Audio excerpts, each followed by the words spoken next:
But I can honestly remember that there would be some people that would be so unhappy with me because those schedule changes were kind of focused on me more than Buckner. That they would be so unhappy if I saw them coming at a distance in the Musselman corridor. I would take a detour just to not have to come face to face with them. You know, I would detour off into the library or the children's building, and step outside and look at the parking lot. No, I think every pastor can relate to that.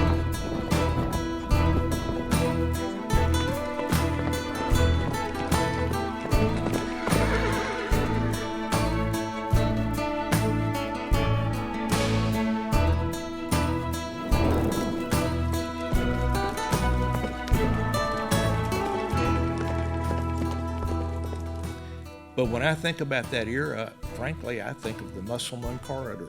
Really? Yeah. Why is that? It's because that it was walking, a stream of people going in both directions. There'd be those leaving the early service, walking down toward the education space, and there'd be those walking up the Musselman corridor going to the 11 o'clock worship.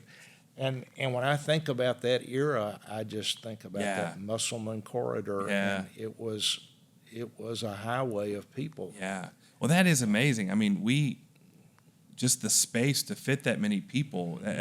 I would not have really thought you could put that many people in Sunday school in the space, particularly before the CLC. Y'all were shoving them in there, huh? Well, and we did have more than one Sunday school hour. Oh, okay. So that's over. That's over too. That makes sense. We went You're through flipping worship and Sunday we school. went through more than one Sunday morning schedule change. And that would always be somewhat traumatic. When you change the schedule to try to accommodate and to try to alleviate the parking problem. And you know, it'd be a long explanation about how we analyzed parking to attendance to what are people's preferences about what time will they come, how early will they dare come. And so we went through numerous schedule changes. Some questions persevere through the years. Exactly. They never go away. But I can honestly remember that there would be some people that would be so unhappy with me because those schedule changes were kind of focused on me more than Buckner. That they would be so unhappy if I saw them coming at a distance in the Musselman corridor. I would take a detour just to not have to come face to face with them. You know, I would detour off into the library or the children's building, and step outside and look at the parking lot. No, I think every pastor can relate to that. It was a dynamic. So we're doing a visioning process right now that we started a few weeks ago, and we had, a large percentage of the congregation gathered to discuss and answer a few questions. But some of those questions were like, what brought you here? What's helped you remain here? And then when did Trinity become your church? What was it that where you're like, this is my people, my place? And Sunday school ministries and small groups, we were really surprised to see, we'll reveal this in a couple of weeks, was the top thing of why, now this is, from long-term members to newer members, Sunday school really comes up. Remains a Sunday school church, which I think so much of the the good things of Sunday school through the years don't work quite the same, but the model still really works if you're making it relational. And so it was and then what has helped people remain? Relationships in Sunday school and ministry. That's exactly. Was right there. I'm sitting here thinking nothing changes. No, I mean, nothing changes. The more things change, the more they remain the same. Some things. Back in that era, if you ask what brought people here, the answer was very quick, Buckner. Buckner brought them here. What caused you to stay? It was relationships. It's the same story. Which is why I've said this in innumerable places in our new digital virtual age. I think the future of the church is ripe. where does one have real, tangible, hands-on, person-to-person community today? Yeah. Virtual community just doesn't make it. It doesn't cut it. It doesn't fulfill our humanity. Yeah. I think the church is ripe. I agree. Yeah. I agree. The you know we've talked about Buckner a little bit, and I think for particularly well over half the church now, more than that, has joined since the quote unquote Buckner days.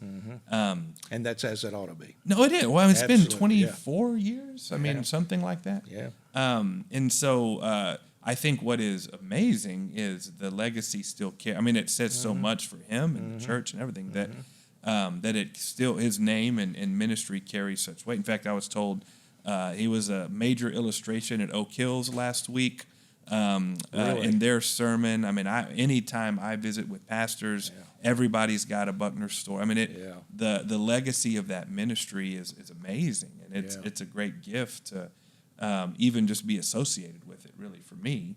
But I think we all do like to have insight on, what was it like working with Buckner, and what was he like as a pastor, and yeah, I'll leave it there. Buckner would have succeeded at whatever he decided to do. Interesting. At one point in time, earlier in his life, he thought he wanted to study law, and in the back of his mind, he wanted to run for office. Yeah.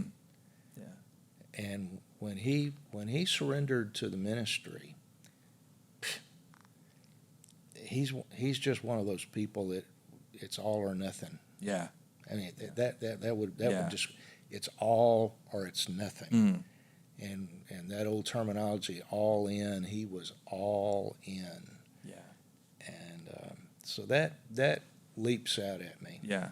But when I think about, he put some boundaries on himself that this is what I'm going to do, and I'm not going to do these other things. He wanted nothing to do with church administration. Yeah. Nothing. Until it affected him. And then you heard all about it. Yes. When he ultimately asked me to be the associate pastor, which was in effect chief of staff. Yeah. That was the role, to be chief of staff. And staff meetings. We had staff meetings on Tuesday afternoons. Yeah. And at that time, if everybody showed up as they were supposed to, which didn't always happen, but if everybody showed up as they were supposed to, there would be 22 people at the conference room table. Wow. And Buckner coached me. He said, sit at the head of the table. I wanted to sit on the side. Yeah. And he literally said, you sit at the head of the table. I will sit on the side if I come. And so he pushed me into a leadership role that I did not feel adequate to. Yeah. But he pushed me there. Well, that tells you a lot about his. It does. He knew what he did not want to do. It's not that he couldn't have sat at the head of the table and done it better than I did. He didn't want to do it. Yeah. And therefore, I learned to do things I never thought I could do. Yeah. I think Buckner always had more confidence in me than I ever had in myself. What a gift, though. That's exactly right. Yeah. What a gift. Yeah. There were when Buckner was angry with you, you had no doubt about it. When it was call Johnny White and tell him to come to my office, it was, oh, dang. And he could really crack the whip. Yeah. And he could crack the whip for me to crack the whip with somebody else. Yeah. He did not want. He knew delegation. Yeah. And he knew it well, and he understood it. And when he gave me a responsibility, he really gave the responsibility away. He was trusting you to do it. Yeah. He didn't take it back. Yeah. And I think that was an incredible quality about him. That is. And it's not that he couldn't have done it better. Yeah. He could have. Yeah. He just didn't want to do it. So he focused his time then on preaching. Teaching, pastoring, leading. Yeah, that was kind of where his... And then pastoring, that's interesting. I can't even count how many times I saw his head sag, and he would say, would you visit this family? Yeah. Someone had died, a husband, a wife, a child, whatever. Yeah. He said, I just can't do it. Yeah. And I'd say, sure. Sure I can. So he also pushed me into a pastoral role. He pushed me into a staff leadership role, but he pushed me into a pastoral role. I would do kind of the legwork with the families, planning a service, putting all the pieces together for a memorial or a funeral service. Yeah. He would preach. Wow, and he could do that. And he could do that. Yeah. And he could do it in the most magnificent way. Yeah. The truth is, he only had about half a dozen funeral sermons, but he could tailor one of those 6 sermons to the need, to the person, to the family, to the grief that was there. And it's like they may have attended other times and heard that same sermon, but it was like it was just for them. It's heartfelt for them. Yeah. That's a gift.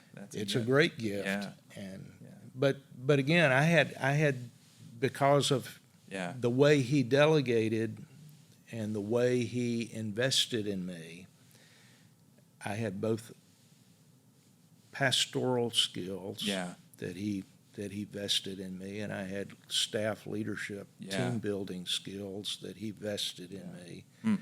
So I can't say enough about how much he mentored me without overtly mentoring me. He never said that. He would never use those words. I never clearly felt that until retrospect. In retrospect, I see what he did. But during the time, I didn't fully understand it. I think those are often the best mentors of those that are, we don't have to call it that. And sometimes those that are clamoring to mentor are not the ones we want to be mentoring. Yeah. And here's the other thing is that he had my back. Never used that terminology. No one ever used that kind of terminology. If somebody had it in for me, and I could name one right now where there were some people really angry with me. They need not go to Buckner about their anger with me. He had my back. Even if he agreed with them and thought I had screwed up royally, he had my back. So he might tell you, but he would let publicly. Me know, he would let me know in private, man, you really messed up. Boy, that's a good culture thing, though, to be able to have really that. Is. And when you, particularly considering again the church of that size, how you have no one can do it all at any church size, but particularly that you've got to have those boundaries and that's interesting. Well, thank you for that. I appreciate it. You told me once, I don't know if you remember this, a story about when women were ordained as deacons here, and that's going to be, we have several different things we're doing, but that's going to be one of the weeks we talk about. Could you kind of tell us your memory of how that came about? I have clear memory. Number one, I learned through Gloria Smith, who was the director of our counseling ministry, that there had been a much, much earlier, prior to my time at Trinity, there had been a much, much earlier effort to vest in women deaconship, that there would be women deacons in this church. And there was a study committee that brought back a report that says, that ain't in the Bible, and we ain't doing it.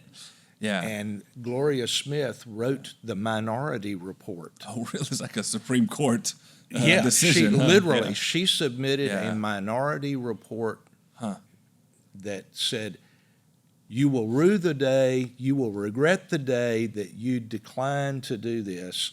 Wow. And I'm putting it on paper so that you'll go back and look at it. Here's what happened. So that was pre-you. So that was in the 70s. Before me. In fact, I don't know quite how far back that was. It could have been in the 60s, could have been in the early 70s. Wow. I don't know when that was precisely. Okay. But Gloria made sure I had the Minority Report and that I had read it and that I knew and understood where she was coming from in regard to that. Buckner did a revival service at Second Ponce de Leon Baptist Church in Atlanta, Georgia. They had women deacons. They had ordained women pastors. And they had a prayer ministry. And this would have been late 80s, early 90s, somewhere in there? In that vicinity. Somewhere in there. I can't give you the precise date. Yeah. I tell you how we could find the precise date because the chairman of deacons at that time was Randy Fields. Okay. So whenever Randy Fields, the 2 years that Randy Fields was the chairman of deacons, that's when it happened. That's when it was. All right. Yeah. Well, anyway, he came back from Second Ponce. He called me and Randy into his office and Dan McClendon and J.W. Fortner. Okay. It was the triumphant, here's the triumphant guys. And he said, I've had this experience. I've seen it. I've seen how it works. And we're going to do this. Wow. And Dan McClendon was livid. Really? Huh? Oh, Dan did not want any part of that. Yeah. And I was frankly just utterly shocked. I hate to say it, I had never given it serious consideration. I just hadn't. Yeah. It wasn't high on my list of something we needed to do. But he gave me the assignment. He said, I want it to happen in this order. He says, we're not going to tackle women deacons or ordaining women. That was the way he put it. We're not going to tackle ordaining women until we have a highly functioning prayer ministry in this church. Interesting, huh? And he said, so that's the order. Yeah. And he says, you and Fields work it out. And basically I said, Randy, you take the deacon thing, you take the ordination of women, and I'll take the prayer ministry. I'll take prayer. And he said, that's fine. Randy was real quick. He says, that's fine. Yeah. He says, but I want you to help me resource myself about ordination of women. Yeah. And irony of ironies, Christianity Today, again, you'd have to go back and hit, but Christianity Today did an entire issue on the question of ordination of women. Interesting. Huh. Right around that time. Around that time. Yeah. And I read that issue from cover to cover. And handed it to Randy, and it became, and it was a pro-con. It was a pro and con thing in Christianity Today, and he just took the pro side of that and built his own biblical, theological, practical argument for the ordination of women. In the meantime, I'm thinking prayer ministry. There was a lady, First Pat Coventry. This literally happened. Wednesday night supper, prayer time in the big dining room. I walked in there. The place is just packed full of people, as it was in those days. And I leaned against the wall and I said, Lord, I'm going to stand here until you show me who ought to run this prayer ministry. And I literally did that. I stood there. I leaned back against the wall and watched people coming and going. And Pat Coventry walked through the door into the dining room with her tray. And I went, holy cow, I could have thought of that myself. That was really my attitude. I could have thought of Pat myself. I didn't need the Lord to help me with this. This is the perfect solution. But starting a prayer ministry with prayer is appropriate. And that very night, when she was leaving the dining room, I asked her, would she come over and sit down for a moment? And I told her the story of having met with Buckner that morning. Oh, wow. Oh, that so this morning. Is it was real Wednesday. Time. I said, he just came back from Second Ponce de Leon, and this is his vision for ordination of women and a prayer ministry. And she said, I would love to do that. I mean, just that fast. Yeah. Just that fast. Wow. And so she discovered a really going and blowing prayer ministry. I think it was at Second Baptist in Houston. Okay. And that they had a woman on staff at that church whose only assignment was prayer ministry. Wow. And Pat got acquainted with her and invited her to come to us as sort of a consultant. Yeah.